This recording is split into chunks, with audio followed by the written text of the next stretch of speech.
I found it much easier to express my opinions when I went independent and was able to. But I'm also not a social creature. I am very much a loner. So I don't have those.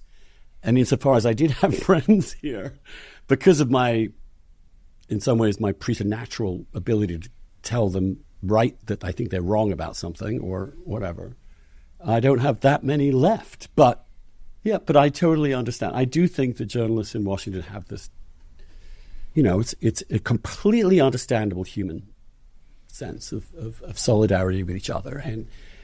And that's fine up to a point. And then it becomes a bubble, and then it becomes self-reinforcing. So the Biden story is one of those classic ones. Yep. You must have taken a hit writing that.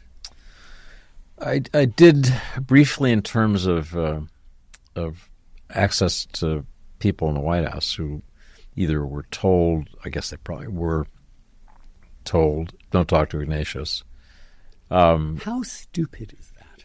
I mean, again, it's pretty stupid. It didn't work. I mean, it didn't work and it didn't last long. It never works. It won't last long. You're dumb to try it.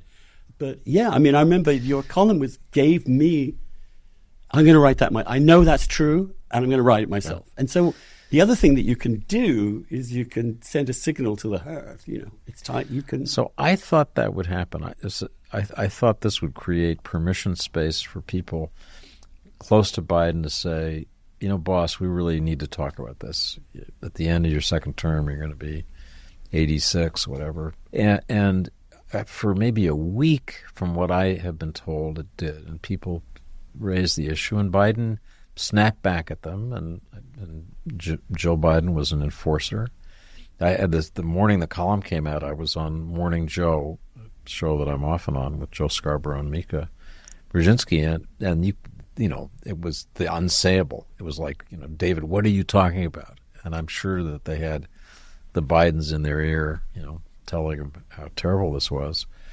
But there was space. I mean, the consequences of the 2024 election are so consequential. We'll live with them for the rest of our lives, I think. Yes. And so that moment when people won't say the truth to Biden, every American could see it. The whole point of this column was 73% of Americans thought Biden was too old to run for another term. 69% of Democrats thought that.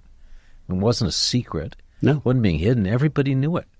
Everybody could look at television and see it. Everybody saw it. So the consequences of not facing up to that are terrible. Mm-hmm. And I know, because of what people have told me since, that they're haunted by not having done what they should.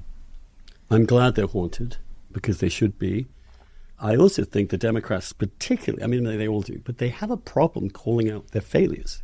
They really do. And so they keep running, these people that are not very good, because they never actually tell them to The Democrats got caught in being the party that doesn't tell you the truth. Right. And it's corrupting when you start down that path. Yep.